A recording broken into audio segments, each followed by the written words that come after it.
Crawford, as great as he is, and we both agree that he's great, this is effectively a welterweight moving up to 168. In a sport defined by its unforgiving danger and life-changing rewards, there's something eternally captivating about the underdog who dares to chase the impossible. I've been fighting people bigger than me all my life. I've always been undersized, and I always came out on top.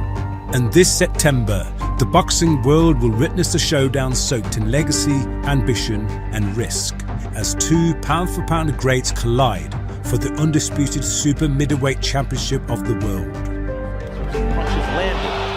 Terence Crawford, the undefeated maestro with a 41-0 record, steps up 2 full weight classes to challenge Saul Canelo Alvarez, a man who has ruled the 168-pound division with unshakable dominance. Also, good shot from Alvarez, and he's found that to his goal. It was the left hand. It was the left. Canelo's now 10-0 at super middleweight, but largely untouchable at this weight class. Why do you believe that you're the man to knock him off? I'm the best. That's why. Crawford is already one of just 3 male fighters in the 4-belt era to conquer 2 divisions as an undisputed champion. But Crawford has created history. But should he succeed here, should he overcome a mountain no one before has dared climb, he would stand alone in history as the first to achieve undisputed supremacy in 3 separate weight classes. Everything's happened for a reason, and there's a reason why I'm here. In September, I'm gonna show the world what greatness looks like. Blocking that path, however, is a man who has never been beaten at super middleweight. Canelo Alvarez, a global icon, a national hero, and a 4-division world champion, has spent years fortifying a legacy that few can match.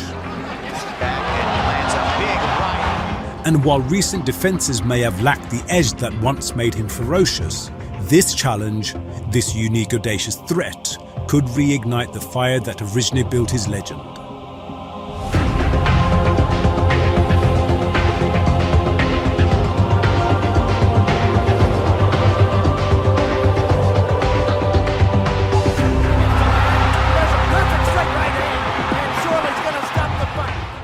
It's legacy versus legacy, greatness versus history, a calculated king facing an unthinkable challenge.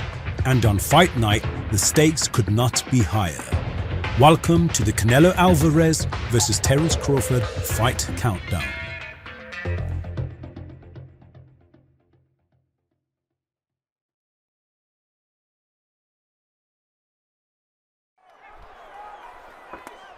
Oh, and there it is! A third time! Will it be a charm? For years, Saul Canelo Alvarez has sat at the highest porch of the prize-fighting industry.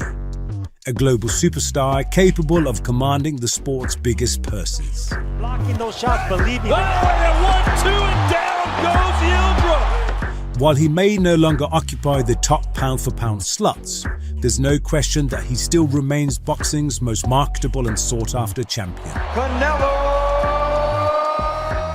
His name alone guarantees sold-out arenas, blockbuster pay-per-views, and the kind of financial rewards that no other fighter currently can reach. Case when you have a conventional fighter, and there is Canelo! Even before settling a super middleweight, he had already enjoyed a lavishing career as a 3-weight world champion. He is now the Ring Magazine World Champion. It was an appetite to achieve undisputed, however, that propelled his status to another level. Canelo rallying his troops here at AT&T Stadium. Within a span of 12 months, he enjoyed a series of destructive performances at 168 pounds, where he devoured all 4 of the major world titles, stopping 2 of his 3 reigning champions in the process. Saul Alvarez becomes the undisputed super middleweight champion. But compared to that version of Canelo, arguably the most dominant force at the time, there now appears to be a significantly reduced desire to hunt down the best. His legacy is already secured, and at this stage of his career, he's far more calculated about the risks he takes.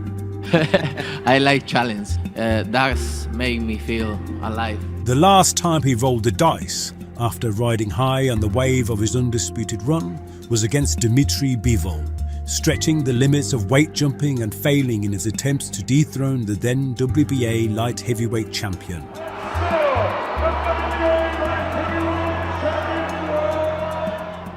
That setback forced a recalibration of his ambitions, and rather than continue to pursue higher weight classes, he refocused on defending his super middleweight throne.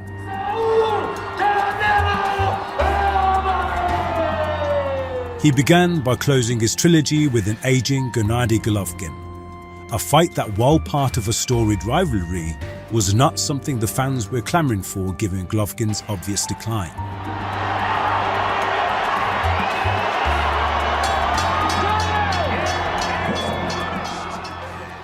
A homecoming fight then in his native Mexico followed against John Ryder, where despite his best efforts to secure a knockout for his fans, he would settle for a decision win. The tempo of Canelo. Whoa, that right hand was blocked, but it still knocked Ryder off. Then, as part of a 3-fight deal with a new promotional partner, the Mexican enjoyed a series of fights with opponents that, whilst respectable on paper, were not equipped with the tools to mount a serious enough threat. First, he faced Jermell Charlo, who, despite his impressive achievements down at light middleweight, struggled to rise to the occasion, resulting in a monotonous decision win.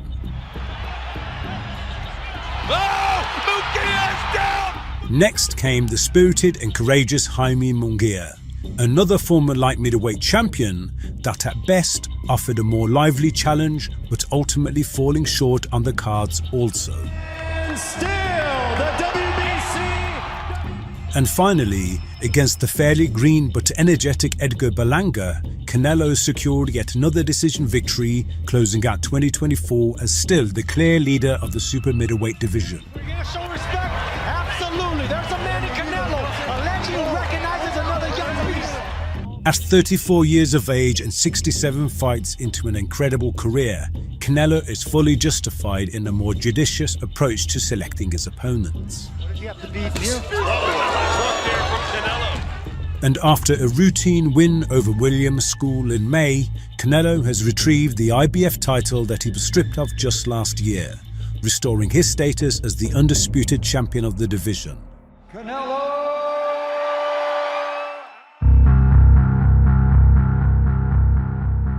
This now brings forth a very unique challenger. Here it is, the official face-off for the undisputed super middleweight championship of the world. Although he may not ease the criticisms surrounding Canelo's recent matchmaking, perhaps even intensifying them, his undeniable skill and legacy as one of the greatest pound-for-pound fighters of the past decade will force a narrative that even the most vocal of skeptics will struggle to ignore. It's not how we want to end this fight ever. Unlike some of the recent light middleweights who have attempted the weight jumps against Canelo, Terence Crawford's endeavour is far more audacious, given the fact that only up until recently he was still very much a welterweight. Combinations go. Beautiful right hand. And the champ gets to him.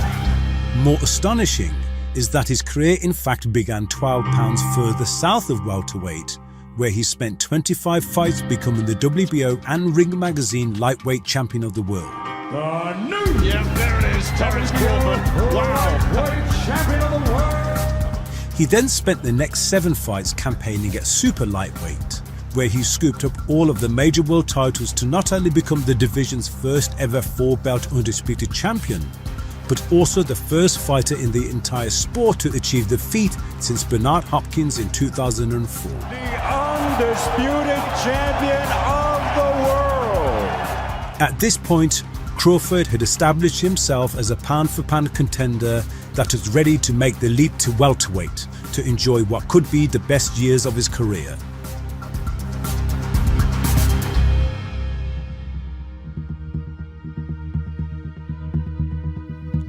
The 147 division has long been one of the most thriving weight classes in the sport, rich in iconic names and lucrative rivalries. And with it preparing the departure of its legends in Manny Pacquiao and Floyd Mayweather, a void had been formed for the next generation of welterweights to claim the coveted throne. And Spence puts him back down.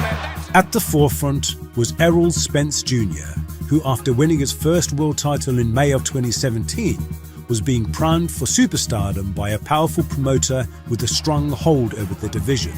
Right hook, uppercut, sends him back. Another left hand. Crawford, not long after Spence's crowning moment, quickly picked up his own world title at his new division.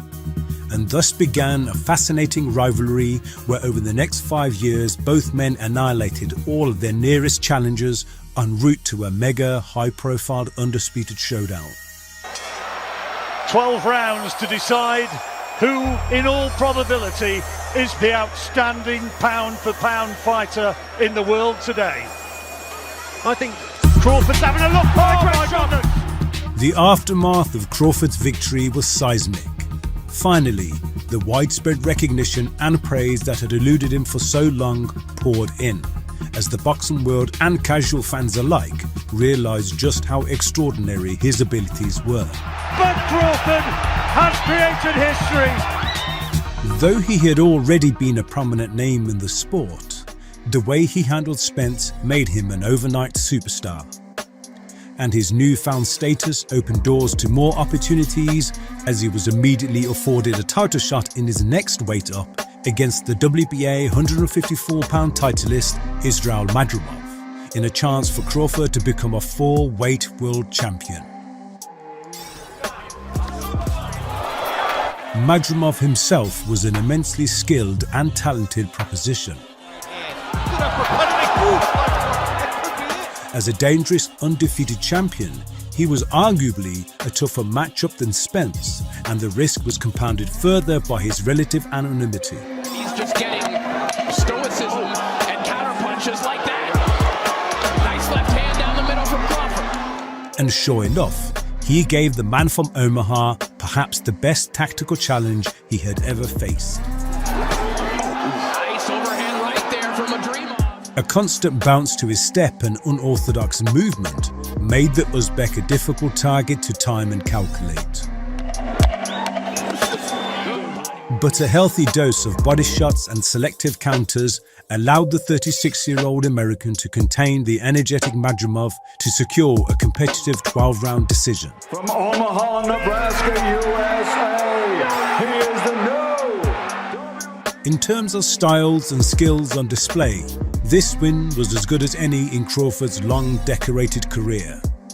But being at the twilight end of his boxing journey and the need to profit from his newfound status, merely being a world-class opponent is not enough to entice him anymore. Crawford now seeks the ultimate prize, one that brings with it both the money and the glory.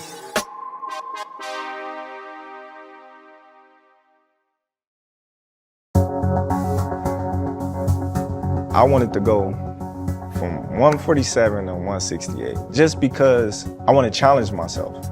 And that's the joy of it. To leapfrog almost 3 weight divisions and challenge an all-time great like Canelo Alvarez is a terrifying proposition, one that only a select few in history have dared to attempt. This is a legacy fight. This is a generational fight. Will be talked about for years. The closest example is the great Sugar Ray Leonard, a fighter of comparable size to Crawford when he won the WBC world title in what was then a newly created super middleweight division. What a comeback by Ray Leonard. Absolutely incredible.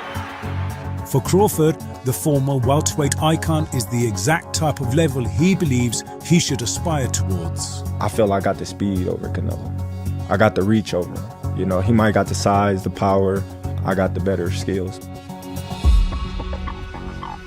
Few would argue against the idea that his skill set is elite enough to translate across any era. And with this enormous risk, he will unequivocally be cementing his place amongst the sport's all-time greats. And another combination. Beautiful work by Crawford.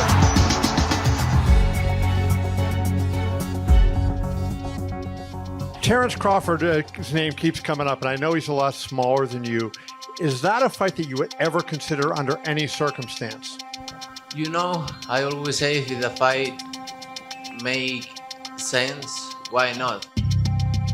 The reasons for Canelo accepting this fight are more layered. The privileged position he's deservedly earned will still invite the scrutiny of taking on a naturally smaller opponent. I mean, because of the way he beat Spence and how easy, and that's why I guess to your yeah, point. but if I beat him, what are you gonna say? That's too small. Right. That's too small. But even in a perceived mismatch, a businessman such as him can find good reason in selecting a pound-for-pound elite whose underdog intrigue surrounding him will generate huge interest. Everybody's like, man, boy, you crazy. Yeah. Whatever their motivations, the fight is now made. No one will be tuning away. Kovalev down for that big left hand, and there's a right, and he goes down again. The sheer contrast in size makes it a perceived mismatch, yet with that very imbalance creates the intrigue. Questions remain as to whether Canelo's physicality will overwhelm the challenger or Crawford's genius to find a way and defy the odds. Diego Neres, the knockdown scored. Lightning strike. Should Canelo win, it'll be another great name on his already legendary resume. But if Crawford wins, it will go down as one of the greatest upsets the sport has ever seen. You cannot afford to do that against the caliber opponent of Terence Crawford. Two incredibly gifted athletes, each with something to prove. The ingredients are there for history to be made.